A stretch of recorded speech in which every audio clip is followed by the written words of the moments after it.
Good afternoon. Today I am giving a speech on disadvantages of mobile phones.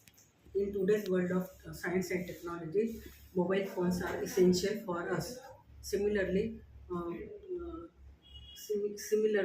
use of mobiles too much can uh, cause negative impact on us. Uh, Mobile phones causes isolation in people. Mobile phones distracts us from work. Mobile phone overuse of mobile phone waste our valuable time.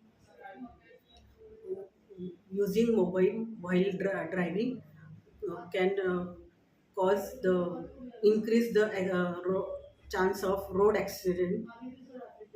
Mobile phone creates valuable mobile phones leak sometimes mobile phone leak valuable sensitive information due to weak security. Mobile phone increases distance from our family and relatives.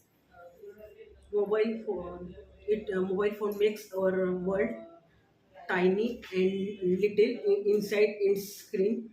Mobile